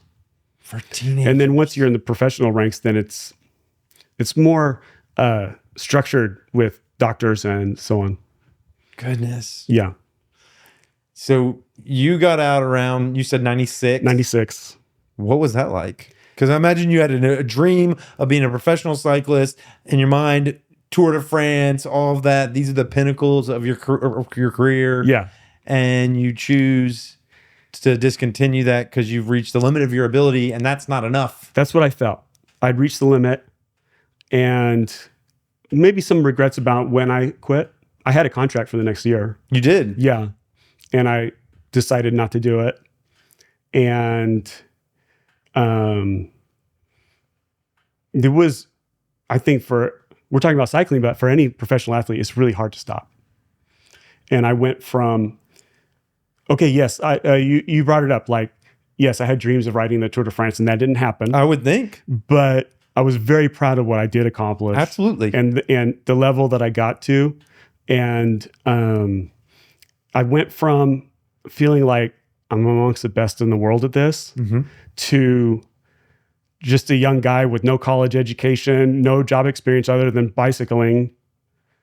And it was a little bit like feeling lost. Like, what's next with my life? While you were cycling, while you were professional, you had that thought? No, when I quit. When I was a professional, I only thought about cycling. Do you think you were really at your limit? Or you were fatigued from the years, from 12 to... I don't want to think that I gave up too much. No. But I was constantly sick. Because you had another year. Like, what stopped you from doing that last year? I was thinking about how hard I had trained the year before. And I just kept putting off starting training until it was too late. And I was like, I don't want to do this. I knew I didn't want to do it. Yeah. It was hard. So then I had some jobs. I was kind of feeling low self-esteem. Like I had been really good at something, and now I'm like not good at anything besides cycling is how I felt about myself. Yeah. I was a mailman for a while, which was actually a really great experience for me. I met every type of person in the world being a mailman. It was actually a really cool experience for me. But at that time I met my wife, and she's like, you're going to college. So eventually I went to school and got my education, but that was when I was 30. Yeah. When you got done racing, you felt like you had invested a lot of time and energy in a skill, in a culture that didn't really have a parallel in a professional sense or a career sense. No, like maybe I'll go work in a bike shop. Maybe I would think a lot of those pro cyclists at a bike company, a rep or like. Yeah, I didn't see myself doing that either. Yeah, I thought of myself as a bike racer, and that was it. And it was hard for me. By the way, lots of my former people I used to race with, they went through hard times too, and they stopped. It's not easy. Probably depression. Yeah, and drugs. A lot of them. You know, it's real easy to try to find something else that's exhilarating. But I got a job, and then my wife really put me back on track as far as she believed in me. Mm-hmm. She saw that I could do something else. And so she made sure I went to college, got my education, and then started my next career. What's your wife's name? Andrea. Andrea? Good job. Yeah, she did a good job. You did a good job. Yeah, she still does a good job. I'm still on track. You still do a good job. Yeah. I'm talking to her in that mic. I'm still on track. So I got my undergrad in finance. Mm-hmm. I liked it a lot. I went to work. My first job out of college was at Specialized. That's right. Which was a great fit for me. Loved it. You don't make a lot of money working at Specialized, but you get to, I was just like forecasting bicycle product sales. Yeah. You got the tarmac, the S-Works tarmacs and stuff? I have a good bike story for you. Tell it to me. Okay. So I was still not that far removed from pro cycling at this time. You aren't? So, I mean, this is only a handful of years after I quit cycling, mm-hmm. racing professionally, and I was still had friends that were racing. I didn't feel that removed from pro cycling. Yeah. And so I got this job at Specialized. Are you still riding? On and off. Okay. On and off. And my whole life I've gone in and out of it. I have periods where I'm not doing it and I come back. Yeah. Which, by the way, I think makes me a good coach because I could understand like regaining that identity and stuff. Yeah. But okay, so this bike story. So up until that time, Specialized wasn't really sponsoring big pro teams. They were sponsoring teams in California and stuff. Okay. And so that year that I was working at Specialized, they got the contract with Quick Step, which had the Olympic champion. It had, and this dude, Tom Boonen, who was like world champion, classic specialist. Okay. So also that year is when they launched the Roubaix. Roubaix and Tarmac are these two road models. Mm-hmm. They're virtually the same as far as quality, but the Roubaix has like taller stack, like your handlebars are higher. Okay. The steering's a little bit more relaxed. It's really, it took off. Like the sales were phenomenal. People love the Roubaix. For like 9 out of 10 cyclists want a comfortable bike. They feel good. They ride hard. They love it. And it was high quality. It wasn't like a lower quality. It was the same quality as Tarmac. Yeah. So the founder of Specialized, his name is Mike Sinyard. The Roubaix was killing it. So he's like, oh, we're just going to raise the front of the Tarmac too. And raise the handlebars up. Yeah. And so, and I used to meet, in my role, I was meeting with him weekly. And I told him, it's if the pros don't think it fits them, they won't ride it. He's like, oh, they have to. They have to. And I'm like, look, I was on a team that had a really bad bike sponsor one year, and I bought myself an aluminum bike and it was just silver. And I got permission to race it. It wasn't the bike sponsor. And I said, and you can look, a lot of people, if they don't like their bike sponsor, they just like get their own bike. They get their own bike and they paint it like their bike sponsor. He's like, nope, it's not going to happen. They have a contract. They're going to do it. Okay. So fast forward to one of the first classics in the like February's Kern-Brussels-Kern in Belgium. Mm-hmm. Some journalist got up to Tom Boonen's bike. The year before, they were riding time bikes. It was all painted like a Specialized. It looked like a Specialized. And they got up to it with the camera, and then the drop out of the wheel, it said time stamped in it. And busted. Mike Senior hit the roof. I imagine. Yeah. And he should.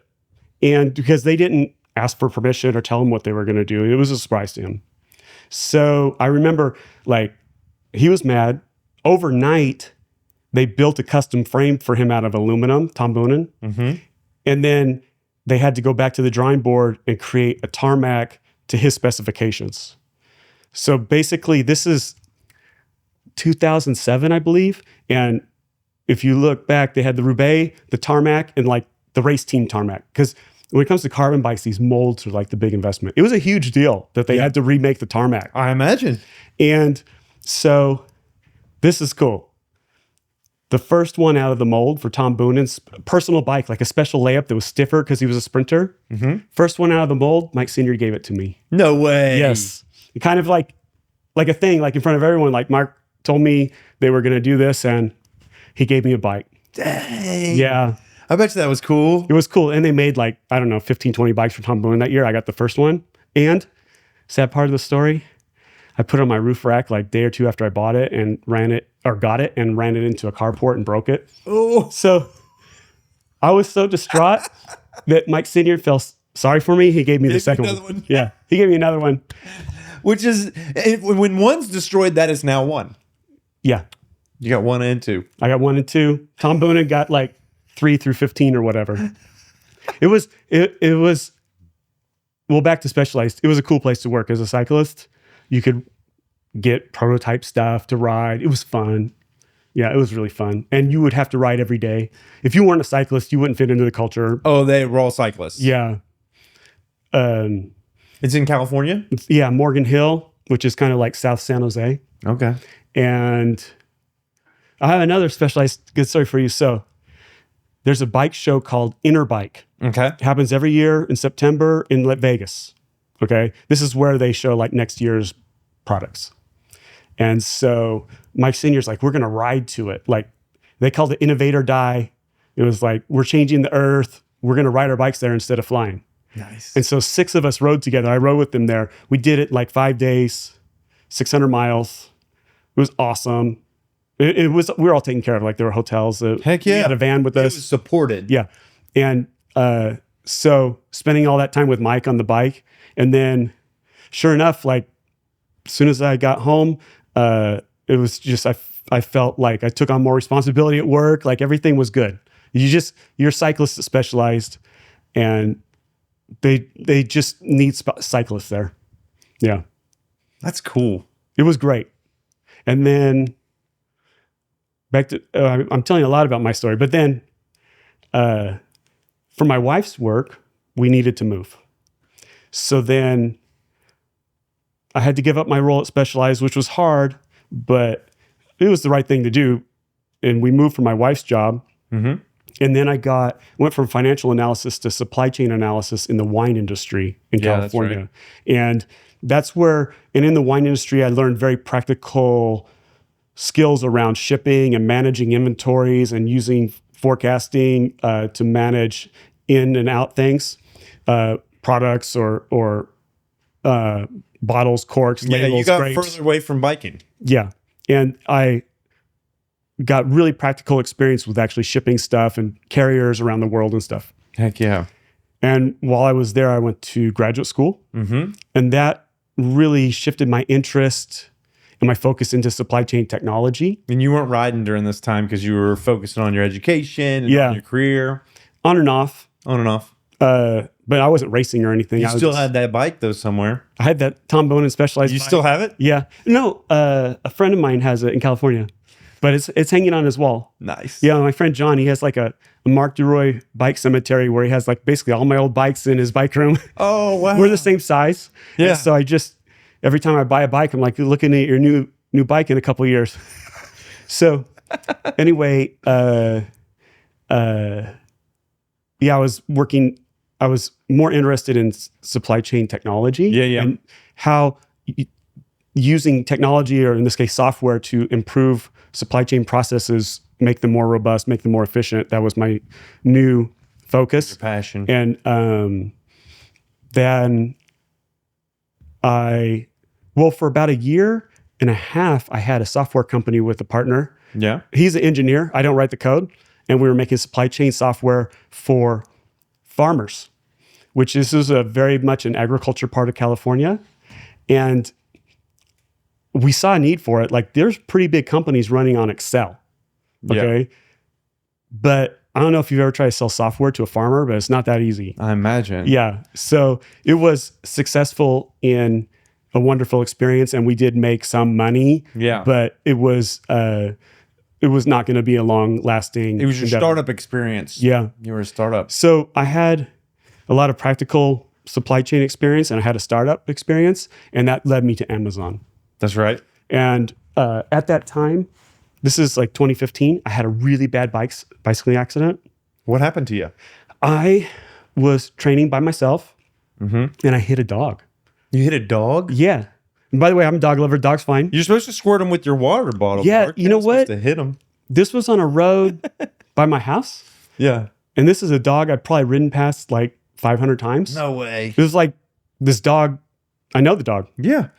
And this particular day, he just ran into my front wheel instead of running alongside me. And I fell and I broke a bunch of bones. Did you go head over tea kettle? Yes. And I landed on my side and I broke some ribs that were displaced. Yeah. Injured my lung.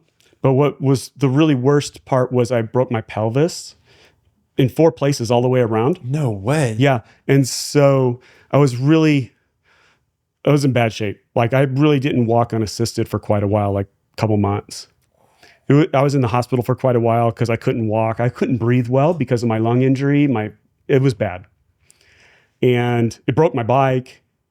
And while I was recovering from that, I got a job at Amazon in Seattle, and that was it. Like the Amazon job took 100% of my focus, and I was always interested in, my identity was still linked to, I'm an athlete, I'm a cyclist, but I was just working like 100% at Amazon. I imagine when you have a bike accident like that, you might be a little mad at biking. It wasn't mad at it, but there was some fear around fear. it. Like Fear.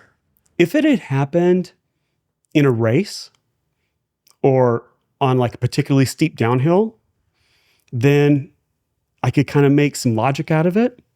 But this happened on a road that I would ride on every day. It's chaos. Just all of a sudden, this dog hit me, the dog I knew. And it really did create some fear. Like, Anything I want to could get happen. a bike. I want to go bike riding, but I could fall down and get hurt seriously. Also, the injuries were healing to the point like I could walk around Seattle and stuff, and I was walking just fine. But the doctor I had there was like, "You should not be a cyclist. Like, you can't fall on your hip again." Oof. Yeah. I remember one ride I did where we were coming down Redbud from the top. Oftentimes people get on Redbud from Halfway. Westlake. Yeah. Right? But we were coming from the top down it, and it is steep as all get out, and it's windy. And this was before I knew I was, mortal on a bike. Like I was going really fast because it was really fun and exciting. Yeah. And I didn't think a lot about what could go wrong. As I turned that last corner on Redbud, I see the stop sign at Westlake. Yeah. And I started putting on my brakes, and the back wheel locked up, and I'm fishtailing all over. Yeah. I thought I was going to die. Yeah. So I let go of the brake because I thought, well, that's not good. And then I started going fast again. Of course. That's not good. So I did it again and started. Luckily, I stayed up. There was a couple guys that I know from the bicycle house that were behind me that witnessed all of this. But after that, I made it down to this stop sign. I don't know how. Sounds like you were on the edge right there. I was on the edge. Like in my mind, I died. Like I had a whole moment where it was over. Like I was going way too fast. I was either going to go into the street and get hit by a car, or I was going to go off the road and into that whatever was over there, the woods. Yeah. Ever since then, I've changed the way I descend and approach speed. It's been a whole. Well, I didn't cycle for 8 years after that accident. I imagine. And it was mostly career related. I wanted to, but I was busy. You're just busy at working, yeah. Yeah. And then I got back into it in 2023, and I approached downhills really carefully. I still do it very carefully. Yeah. I haven't had any issues, but I love going fast. I like going fast too. I love going fast. Man, going fast is real fun. Yeah. So, it's been nice to get back into cycling since then. Yeah. Yeah. Did all of these things help you when it came time to start supporting other people's cycling journey? Yeah, absolutely. Absolutely. So, I mean, I've raced at a very high level. So I know how to train racers. I was coached. I know what it's like from the athlete's perspective, and I know how to train racers. Right. I've been the casual cyclist riding with my friends. I know how to train for that. I know how to come back from injuries. That's right. I know how to manage problems like getting a cold, problems like falling, problems like equipment problems. I can relate to most any situation that an athlete can bring me. Yeah.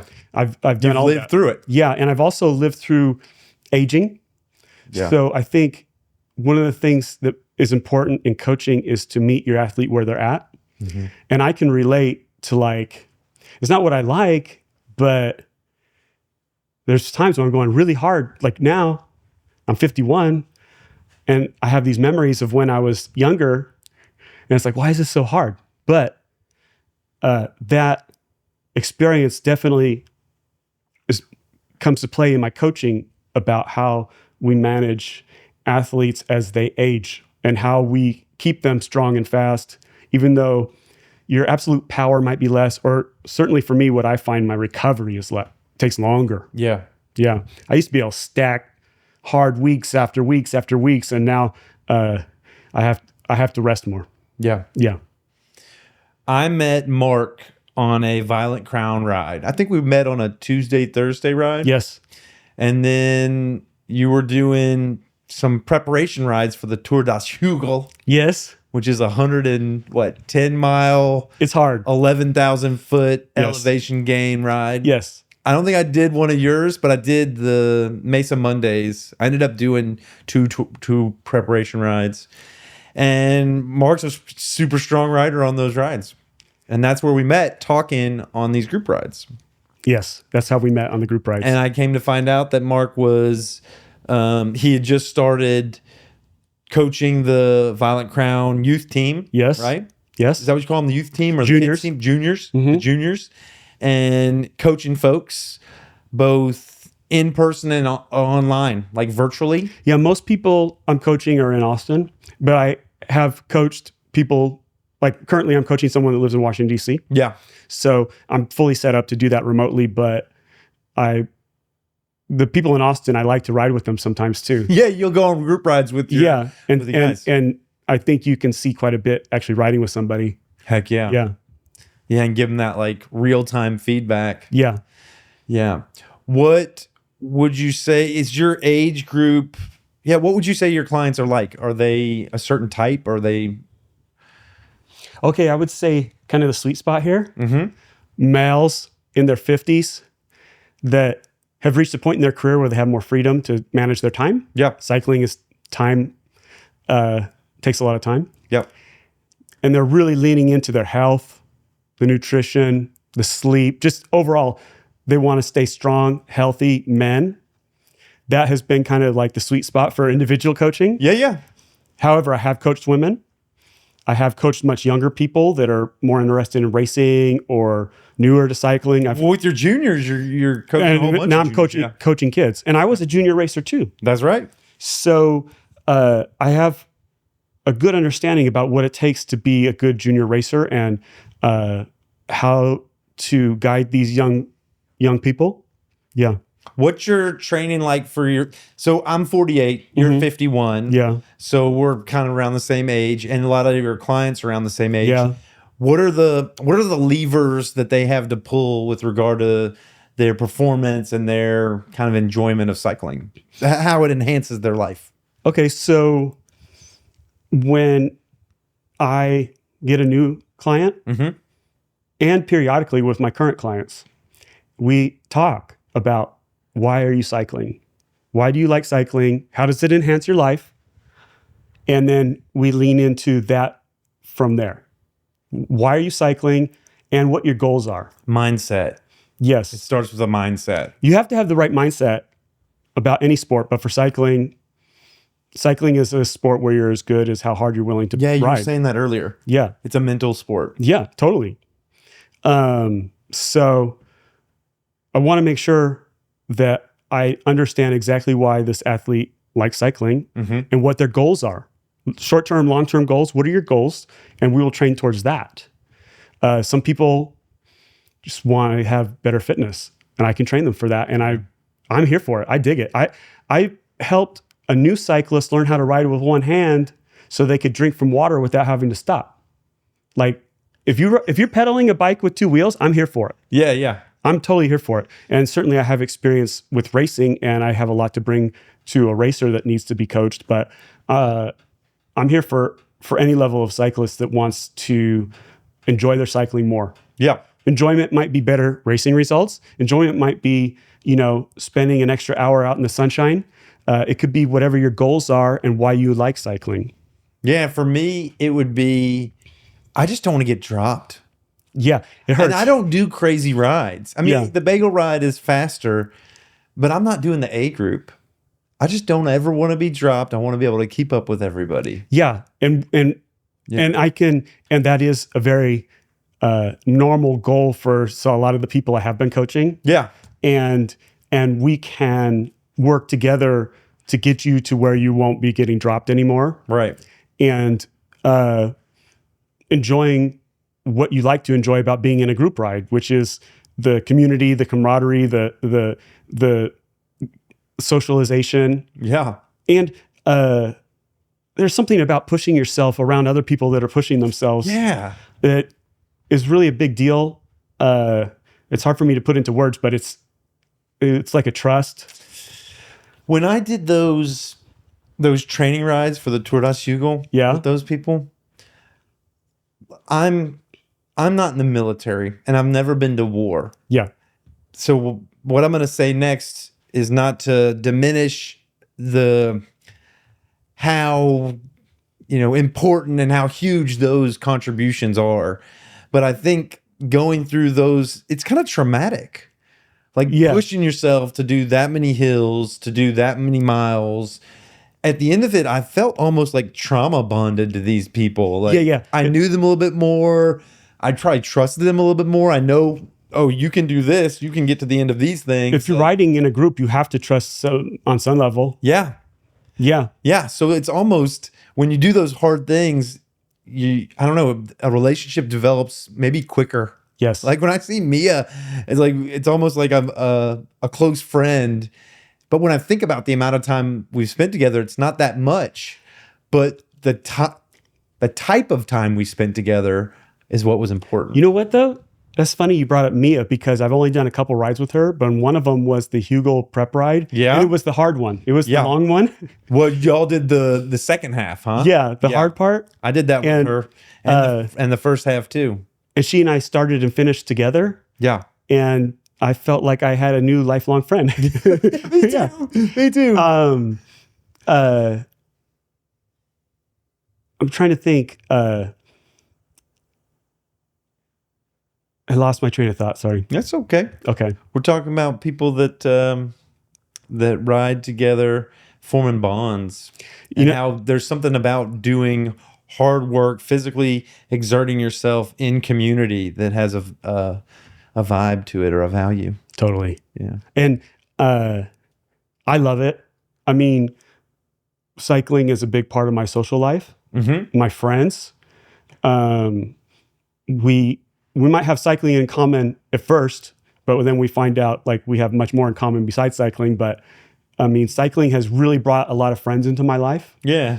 I think the cycling community in Austin is amazing. It's awesome. It's huge. It's huge and it's awesome. And starting a coaching business in Austin, I want to be part of it. I want to help grow, enhance the cycling community. I want people to have fun on their bikes. I love riding my bike, and I want to help other people enjoy riding their bike. And you are doing that. You're leading the Hill Climbers rides now, right? Yes.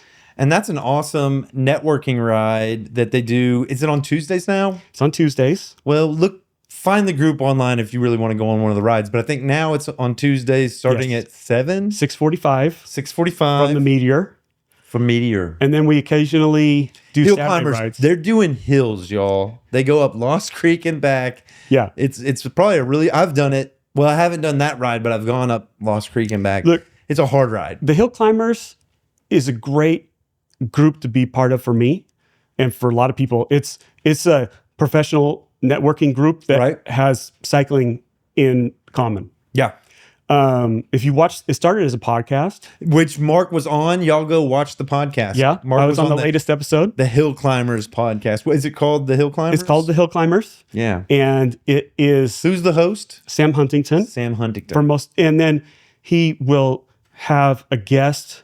It's generally business leaders that are cyclists. Yeah, or he'll have business leaders from cycling companies. Too. Like he's had some executives from different bike companies, or like Zwift, for example. Okay.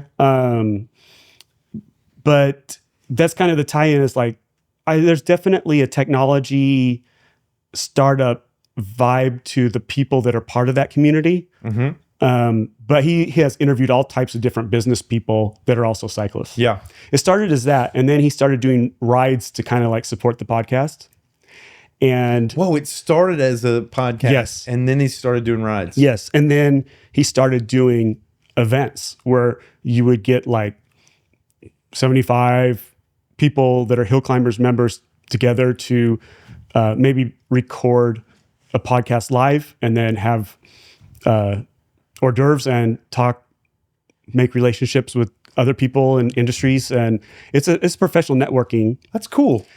And then, so Sam asked me to help Hill Climbers by hosting these rides maybe like 3 months ago. Yeah. And we've grown the rides. The Tuesday rides are getting bigger and bigger. Yeah. Even we have freezing, really cold weather. Yeah, it's been really cold lately. For Austin. And I see pictures of you guys out there crushing it. For Austin, it's cold. And we're still getting like 10, 12, 14 people. That's really good. And I feel what I really like about the ride is I feel it's very inclusive for all levels of cyclists. Yeah. Okay. Now, the course is from the Meteor on South Congress, and we go out to Lost Creek to the end of it and turn around and come back. That's right. Okay. So we've had people out there that were, I would say, beginner cyclists that basically they just don't go the whole length of Lost Creek. Okay. They just turn back when you guys meet them? They turn back when they want to. Yeah. You can go as hard. When we hit Lost Creek, it's on. Okay. There's some people, it's an interval? It's hard as you can up Lost Creek, or as hard as you want to. Yeah. That's a mental game. If you're not feeling it, you could turn around and go back. And on the east side of Lost Creek, there's a playground park. Yeah. And that's where we regroup. On the way back? Yeah. Okay. On the way back. And then it's never a problem, because it's just you go out and turn around and come back. So you go as far as you want. And then it's basically downhill back to the Meteor, and we get coffees and hang out and chat. So that's one way you're getting involved in the Austin community. Another way is teaching the juniors. Yes. Which some of them might be professional. I mean, None of them have expressed that goal to me. Okay. But that doesn't mean that they won't in the future. I've been impressed. Like, these kids are strong. I took them out on some rides, and I was like, not expecting how hard it was for me. They're very strong. Most of them, not all of them, but most of them are mountain bike racers. Okay. And so I would even say mountain bike might be their first sport. Are you training them to do Criterium races? Yes, and road races. Yeah, road cycling. And so I don't want to speak for them saying mountain bike is their first sport, but they're, let's say, really good level mountain bikers. Yeah. We have a state champion of what's called NICA, which is like the scholastic organization of mountain biking. Yeah.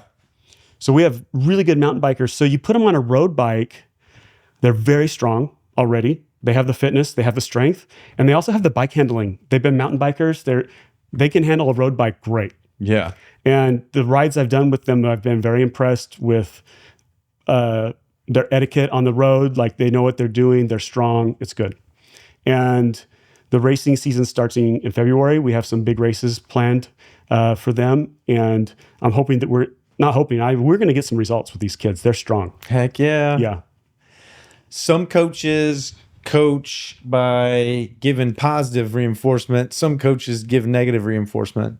You know what I mean? Like, yeah, come on, you're all washed up, or, that type of thing. And some are like, come on, what would you say your bedside manner is? Like, how do you approach interacting with your athletes? Well, I approach it from a positive side. Yeah. I think naturally I'm not one of the more negative reinforcement type of person anyway. Because it works for some people. Yeah. And imagine it's not a negative thing for the coach to be that way, but because some people, if you tell them, oh, you're really stinking out there, that could stoke a fire in them. I mean, I've had coaches that have told me I need to do better. Yeah.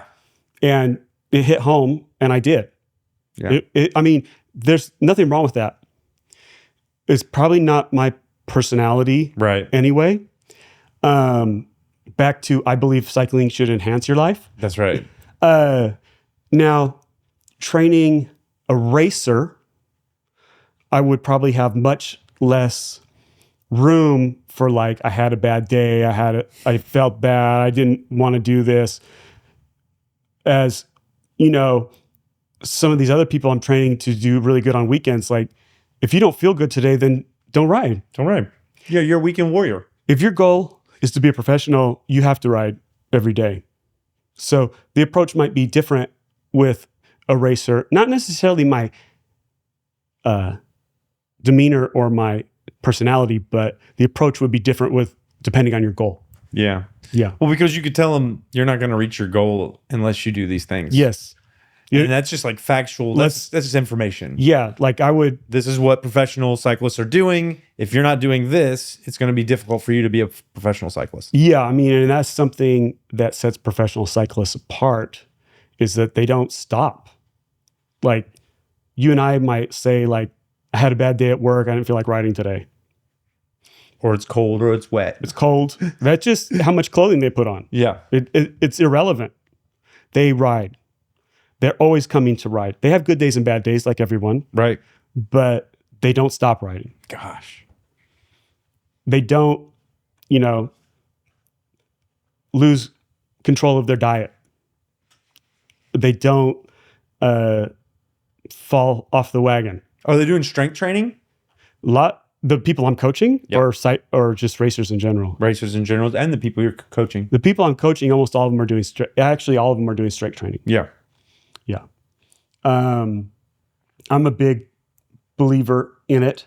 Mm-hmm. I don't necessarily think it's going to make you faster per se. Yeah, because big muscles are just heavier. I think it makes you healthier.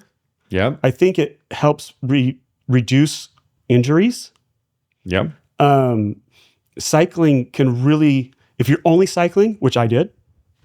You didn't do strength training when you were a kid, when you were a pro? Not when I was a pro. Huh. When I was growing up, I did some strength training and I didn't like it and I didn't really see the benefit of it. And so it was just time I could have been riding. I see. And then you develop really strong in a very specific way. Like sitting on a bike seat in a fixed position pedaling. Yeah. I could do that really well. But lifting heavy things or, normal life stuff was not. Yeah, functional. Yeah.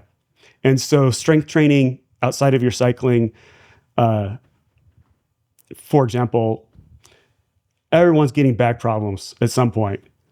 If you are keeping your whole body strong, you keep your back in shape. That's right. Yeah. So definitely I'm a proponent of strength training and stretching. A lot of cyclists don't stretch very much, but the more flexible you are, the better you'll adapt to the training on your bicycle. I stretch a lot. You do? Yes. You do the yoga? I don't do yoga. I mean, I have been to yoga classes and I actually did enjoy it. I do a routine at home by myself. Right. But I have gone to some yoga classes with my wife. It was cool. Yeah. Yeah. It's something we could do together. But you do other stretches. The only reason I mention it is because I do yoga a couple times a week and I value it. Both for the movement part of it, but also the social part of it, the communal part of it, and kind of the spiritual part too. Yes, I can see that. I dig it. Not that I have been into the spiritual part of yoga, but I could see the meditation around holding a pose and moving into the next pose. I definitely can see how that would be a good thing for people. Well, speaking of meditation, don't you think doing long rides or any amount of riding is like a moving meditation? Have you ever thought of that? Absolutely. I've thought of that. I thought a lot about that. Yeah. Some people desire that more than other people. I think that, I mean, I love the group ride aspect, but also riding by myself becomes a meditation. I don't necessarily listen to music when I ride. I'm just listening to the wind. Yeah. I look at my surroundings. I feel like it's just part of my identity as a cyclist is like being out there. And if it's a day that I'm training hard, I can almost go into like a trance almost. Really? Where it's almost like I'm disassociating from how my lungs and my legs hurt. And I just can almost see myself from the outside. This is something that I've just explored over the years while I'm cycling, meditating in a trance. The meditation of cycling, I would say, there's people that only do group rides. I'm cool. That's cool. I'm here for it. The social aspect of it we were just talking about. But I would say most cyclists are probably pretty comfortable being by themselves for like 5 hours, pedaling in the wind, thinking about whatever they're thinking about. It's bringing them closer to nature, or however you want to see their place in the world. Like it's a thing. The meditation part of cycling. Yeah. I think that's important. Well, just finding some way to, because it's movement, it's physical, right? Yeah. It's mental. We've already talked about that. Yes. The other aspect is, how do you bring that into some kind of spiritual realm? And I think the meditation can do that. Oh, if you're out there clearing your mind, focusing on this task to where everything else kind of falls away. Yes. And I think most cyclists, for me, I'll talk for me, cycling kind of solves my problems, at least for a little while. So not that it's an escape, but it is a moment to focus elsewhere on riding my bike and what I'm doing in the moment. Yeah. And not necessarily on my work or my finances or whatever else might be draining me. Yeah. The cycling can be really good way to manage your emotions, and your feelings. Yeah. What are your goals moving forward? What are the kind of things you want to see in the next year or two with the Velo-Savvy and kind of your own the business goals? The business goals, I want to grow Velo-Savvy. I've almost grown it to the point that was I had a goal for 2025 that I exceeded. Way to go. And my relationship with Violet Crown has helped with that. I would like to grow it a bit more. And that means more clients? More clients, individual clients. Yeah. I think that once I have a few more clients, I will reevaluate how much more I can grow it before I have to do other things like hire another coach or something like that. Yeah. Or hire a coach in another city. Those are the sort of growth ideas I could explore. But right now I'm focused on coaching people myself. Yeah. And that's the business goal. I started Velo-Savvy because I love cycling and I want to help other people enjoy their cycling as much as possible. And so I feel quite successful already. I've had the business for like 9 months, and I already feel like I've helped several of my clients achieve their goals, break their personal records. It's a wonderful feeling as a coach to help somebody achieve a goal. They take your advice and they do it, and it's successful. It feels great. Heck yeah. I like riding with my clients when I can, like I said. And so that's my goal for Velo-Savvy, is to grow it a bit more, and then define if I want to expand with more coaches or if I want to expand to another city. Yeah. But for right now, I really like what I'm doing right now. Yeah, it makes sense. Yeah. That's awesome. Do you worry? We talked about this a little bit on the ride. Do you worry about like AI and all that stuff? Because people go when like they can get a whole training pack on from a robot. Well, I mean, I've had athletes tell me they don't need a coach because they have ChatGPT. You have? Yes. And athletes that I thought I really want to coach you, but they have ChatGPT. Mm-hmm. And that's true.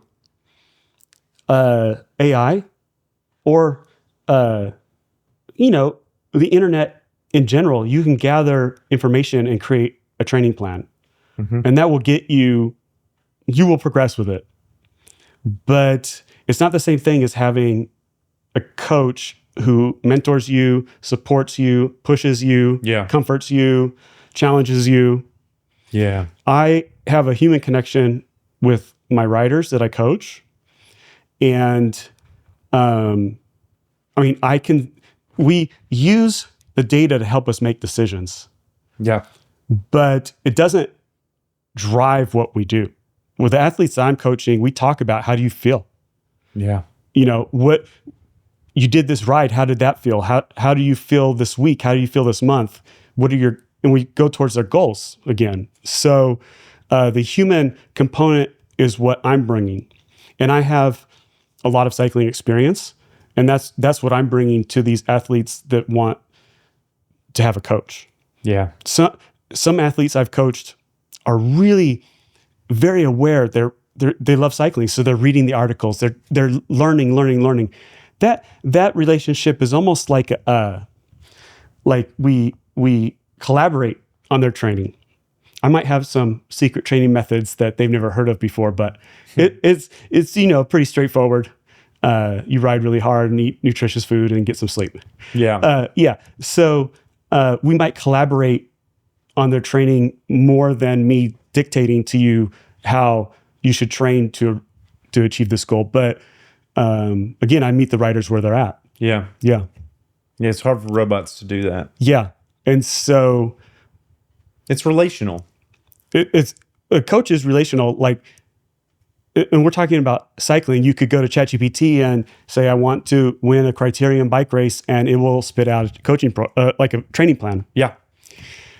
And you'll probably improve with it.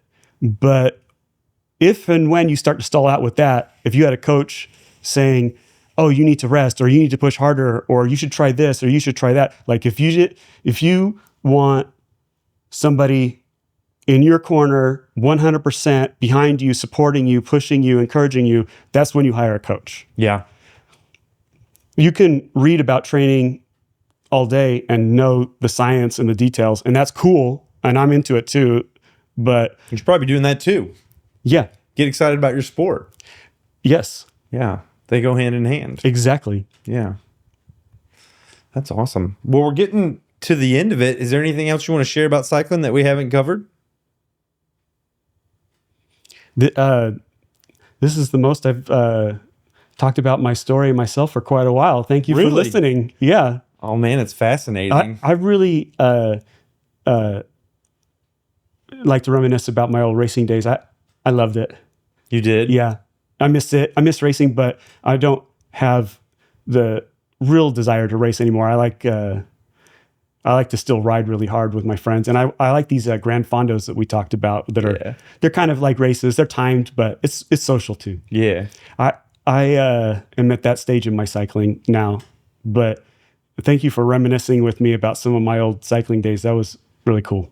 Yeah. It's my pleasure. I love hearing people's story, and everybody's got a cool story. Thanks for saying that. And again, cycling should be an enhancement. If cycling is hurting you, then you need a coach to tell you how to get out of that loop. Yeah. Cycling should be an enhancement for your life. And I bring a lot of enthusiasm to my bike rides with the Violet Crown or with the Hill Climbers or anywhere else. So you're leading those rides out in Dripping Springs too. Yes. Folks can go ride with you out there. That was a Hill Climbers ride. Oh, was it? Yeah. Oh, okay. Yeah. Okay. I just want the people around me to enjoy their cycling like I do. Yeah. Yep. Yeah, that's great. Yeah, thank you guys for watching. This has been Phil Phails at Enhancement with Mark Duroy. We've been talking about being a professional cyclist, going to Belgium. We've been talking about getting into the tech company, tech industry, doing logistics and supply chain, and then coaching and helping folks in Austin and wherever they're at, really, have more fun on the bike and enhancing their life by cycling. Thank you for having me. Heck yeah. Wave at everybody. Bye, y'all. Thanks for having me. Yeah, thank you so much, Mark.